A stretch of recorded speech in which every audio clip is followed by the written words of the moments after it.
آج عمران خان صاحب نے عدالت میں کہا کہ وہ خون جج کے پاس جا کر معافی مانگنے کو تیار ہیں۔ عدالت نے فرد جرم عائد کرنے کو ملتوی کر دیا ہے۔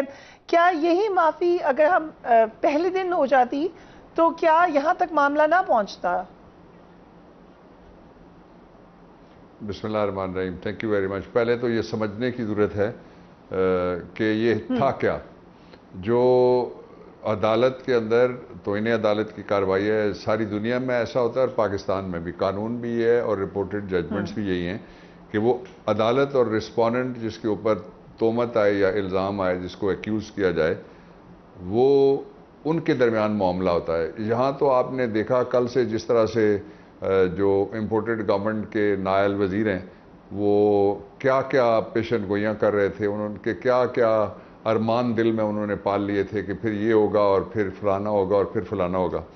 جو اسٹریٹجی ہے ظاہر ہے، وہ اسٹریٹجی جس نے کیس لڑنا ہوتا ہے یا جس کا معاملہ ہوتا ہے وہ اپنے پاس رکھتا ہے۔ مجھے یہ کہنے میں کوئی حرج نہیں میں سمجھ رہا کہ عمران خان نے جو دوسری ڈیٹ تھی اس پہ اٹھ کے یہی بات کرنی تھی، جس کے لیے عدالت سے انہوں نے بعد میں کہا بھی کہ اگر مجھے اجازت دی جاتی تو میں شاید وہ کرتا جو عدالت جس کی مجھ سے توقع کر رہی تھی۔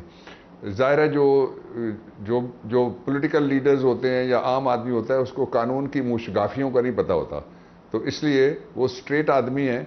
ان کے حصے میں آج کی جو تاریخ تھی اس میں جو ہی وہ اٹھ کے کھڑے ہوئے تو انہوں نے اپنا معافی ضمیر، یہ پہلا ٹائم تھا کہ جو کورٹ میں بولے، اور جو لا ہے اس میں بھی یہ لکھا ہوا ہے کہ جب کسی کو شو کاز نوٹس آ جائے تو اس میں لکھا ہوا ہے کہ رسپونڈنٹ کو پریلیمنری ہیئرنگ دی جائے گی، جو پچھلی ڈیٹ پہ کسی وجہ سے نہیں ہو سکی تھی۔ ایک پہلو اس کا۔ دوسرا یہ ہے کہ جو اسینشلی یہ معاملہ ایسا تھا جس کے اندر یہ عدالت کے اور عمران خان کے درمیان تھا، اس میں وفاقی حکومت کا کوئی عمل دخل یا لینا دینا نہیں تھا۔ اٹارنی جنرل کو یا ایڈوکیٹ جنرل کو یہ عدالت کی اپنی ثوابدید پہ ہوتا ہے، وہ پروسیکیوشن کے لیے یعنی مقدمہ چلانے کے لیے اگر مقدمہ چلنا ہے تو کارروائی چھوٹی ہو یا بڑی ہو، مقدمے کی وہ مقدمہ ہوتا ہے، وہ چل رہا ہوتا ہے، تو اس میں دوسری سائڈ پہ لا آفیسر کے طور پہ کھڑا کیا جاتا ہے، اس کو ایز اے پارٹی وہ کھڑے نہیں ہوتے۔ یہ دوسری سائڈ تھی اس کی۔ تیسری بات یہ ہے کہ پاکستان میں آپ نے اگر آپ نکالیں جو مختلف اداروں کے بارے میں گفتگویں ہوئی ہیں تو ان لوگوں نے اپنا جو آج بھی ایک جو خاتون سیاستدان ہے وہ کیا کیا گفتگویں آج بھی نہیں کر رہی، انسینیویشن کرتی ہے، اشارے کرتی ہے عدالتوں کی طرف بھی، فوج کی طرف بھی، باقی اداروں کی طرف بھی۔ لیکن عمران خان ایک اسٹیٹ آدمی ہے، ان کی ایک جدوجہد بڑی سیدھی سادی ہے۔ تحریک انصاف پارٹی کا 1996 میں نام رکھنے کے بعد انہوں نے تقریباً یہ اب تیسری ان کا عشرہ یہ مکمل ہو جائے گا کچھ سالوں میں، ان کی ساری جدوجہد تین نقطوں کے ارد گرد۔ ایک رول آف لا کہ قانون کی بالادستی، قانون کی بالادستی یہ ہے کہ منشاء قانون اگر پتہ لگ جائے تو پھر اس پہ عمل کرنا چاہیے، exactly this is what he has done.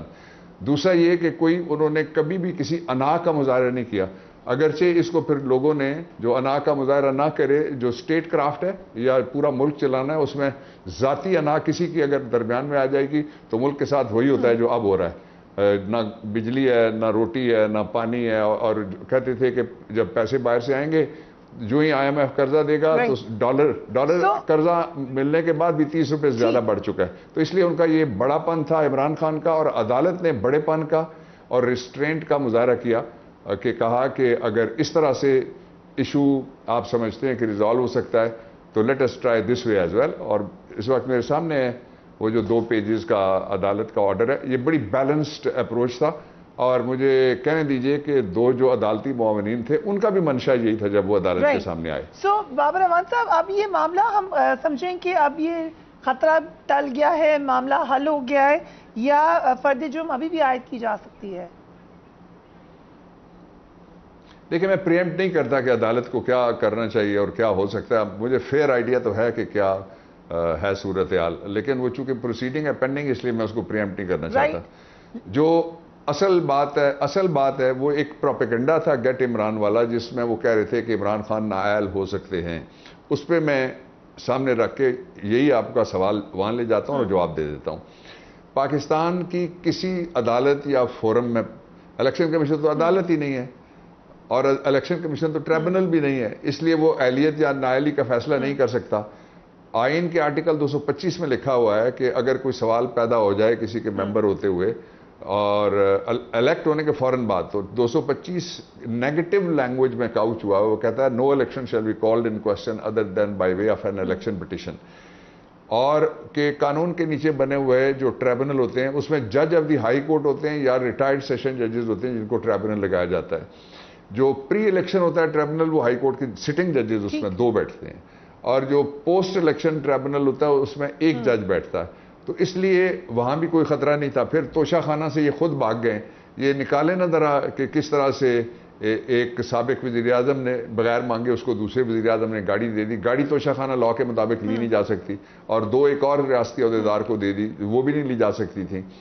تو کوئی کیس ایسا نہیں ہے جس میں 3 چانسز نکلتے ہوں. میں کلیئرٹی کر دیتا ہوں، اس سے پہلے شاید اس کلیئرٹی کے ساتھ نہ کہا گیا. پہلا، آپ نے کیٹیگوریکلی کہہ دیا ہے کہ اب ہم سمجھیں یا لوگ یہ سمجھیں کہ -1 کا خطرہ اب ٹل گیا ہے. جی ہاں، اور میں اس کی بنیاد کے اوپر کہتا ہوں خطرہ تو کبھی تھا نہیں، یہ پروپیگنڈا تھا، خواہش تھی، وش لسٹ تھی، لوگوں کی فرمائش تھی کہ جناب یہ کریں گے تو پھر ہم اس سیاست میں رہ سکتے ہیں، کیونکہ اس پہ نہیں نکل سکتے پی ڈی ایم والے. پہلا یہ، اس کے 3 حصے کر کے دیکھ لیجئے. جو پہلا حصہ ہے وہ یہ ہے کہ پاکستان کا کسی عدالت کے کسی فورم میں کوئی ایسا مقدمہ نہیں ہے جس میں عمران خان کو ذاتی طور پہ نائل کیا جا سکے. اس لیے کہ 2018 میں آپ کو یاد ہے جہانگیر ترین اور نواز شریف جس کیس میں گئے تھے، وہ کیس میں نے سپریم کورٹ میں لڑا تھا ان کے خلاف، یعنی دوسری پارٹی کی طرف سے. تو اس کیس میں یہ طے ہو گیا ہے کہ پہلے نیچے کی کوئی کورٹ کسی کو نااہل قرار دے گی یا کہے گی کہ صادق اور امین نہیں ہے، اور یہ اس ڈیکلریشن کی شکل میں کورٹ کا لکھا ہوا، ٹریبونل کا بھی وہاں نہیں لکھا ہوا. ایک یہ ہو گیا. دوسرا -1 نہیں ہو سکتا، اور تیسرا یہ ہے کہ کسی گراؤنڈ کے اوپر کسی فورم میں بھی نائلی کی پی ٹی آئی کے خلاف کوئی ایسی پٹیشن یا کوئی ایسی لسٹ یا کوئی مقدمہ نہیں ہے جس کی بنیاد پہ میدان سے باہر کیا جا سکے پاکستان تحریک انصاف کو. اس لیے پی ڈی ایم تیار رہے، ان سب کو 16 جماعتوں کو ہمارا ہی سامنا کرنا پڑے گا، اور عمران کا سامنا کرنا پڑے گا، مقابلے کے لیے تیار رہے. Okay, very interesting. Babar Ahmed sahib, Khan صاحب تو خود کہتے رہے ہیں کہ -1 کی کوشش ہو رہی ہے، مجھے مائنس کریں گے. خدشے کا اظہار تو انہوں نے خود ہی کیا تھا.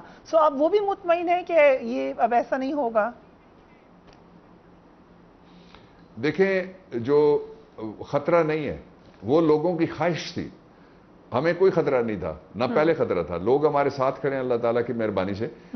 اس سے زیادہ جو بلیک آؤٹ میڈیا پہ کروایا جاتا ہے، یعنی ایک بندہ جو ہے وہ 10 گھنٹے بیٹھتا ہے اور اس کو لوگ 14 ارب روپے دے دیتے ہیں سیلاب کے لیے، اور یہ مانگ مانگ کے ساری دنیا میں تو ان کو کوئی $1.25 ارب ملا ہے صرف آئی ایم ایف سے.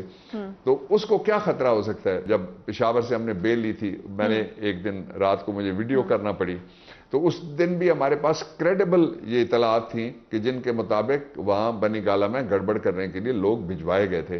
تو اس لیے ہم جو کہتے ہیں وہ انفارمیشن بیسڈ ہم بات کرتے ہیں، اور عمران خان جو کہتے ہیں ظاہر ہے ان کے پاس انفارمیشن ہم سے زیادہ ہوتی ہے، اور پھر ہم جو بات کرتے ہیں وہ مشورے سے کرتے ہیں. ایسے ہی نہیں کہ کوئی ہوا میں کسی نے کوئی تیر چلا دیا. اس طرح نون لیگ والے روز کہتے ہیں نواز شریف آئے گا، پچھلے 2 سال سے کہہ رہے ہیں، لیکن وہ نہیں آیا، بھاگا ہوا ہے. لیکن آپ کو پتہ ہے اس وقت سوشل میڈیا پہ ہر طرف ایک پوری کیمپین شروع ہو چکی ہے کہ لاڈلے ہیں، بہت زیادہ محبت ہے اداروں کو. یہ تمام شروع ہو چکا ہے آپ لوگوں کے خلاف. دیکھیے، جو ہمارا ایک سٹانس ہے، جو جس طرح سے پیسے دے کے انہوں نے پچھلے دنوں وہ کوئی ینگ لیڈیز اور ینگ جنٹل مین ان سے وہ ویڈیوز کروائی تھی نا کہ اتنا کامیاب دورہ رہا اور کمال کر دیا شہباز شریف نے وہاں رشیا جا کے، تو وہ لوگوں کو پھر اپنی ویڈیوز ڈیلیٹ بھی کرنی پڑی اور اپنے دیکھنے والوں سے معافی بھی مانگنی پڑی، اور کہا کہ ہم پیسے ان کو واپس کرتے ہیں، حکومت کو کبھی شہباز شریف کا نام نہیں لیں گے اور پیسے ہم ڈبل واپس کرنے کے لیے تیار ہیں. تو وہ جو اس کو دیکھ کے بچے ہنستے ہیں، اور اس اسلام آباد پولیس ان بچوں پہ پرچے کرتی ہے، ان کو گرفتار کر کے اٹھا کے تھانے لے کے جاتی ہے. تو وہ اس طرح کی جو منسٹرز اور کیبنٹ ہے وہ یہ کہتی ہے کہ یہ وہ جو کچھ کرتے ہیں اس کے پیسے عمران خان اور P T I they are on record کہ وہ پی ٹی آئی خرچ کرتی ہے. اصل میں جو ایشو ہو گئے وہ 3 ہو گئے. ایک تو یہ وہ لوگوں سے کٹے ہوئے ہیں. اسلام آباد کا جو پورا علاقہ ہے وہ 906 کچھ مربع کلومیٹر ہے. پورا پاکستان جو ہے وہ 8,81,900 کچھ مربع کلومیٹر ہے. تو یہ جو اسلام آباد ہے پورے پاکستان کا جس میں ہماری سپورٹ ہے اس کا یہ 1% نہیں ہے، یہ 0.1% اس کا علاقہ ہے، 7.5 کلومیٹر پہ جس کی حکومت ہے، وہ کیسے باہر نکلے گا؟ اور پھر اسلام آباد کے علاوہ یہ کسی جگہ جا کے نہ کوئی جلسہ کرنے کی پوزیشن میں رہ گئے، نہ یہ پبلک کو فیس کرنے کی پوزیشن میں رہ گئے. اس لیے یہ ساری سازشیں کریں گے جن کو لوگ ناکام بنائیں گے. اب ہمیں ضرورت ہی نہیں رہی، ہماری فورس اتنی بڑی اللہ تعالیٰ کی مہربانی سے کہ وہ ہم سے آگے ہے، لیڈر پیچھے ہیں.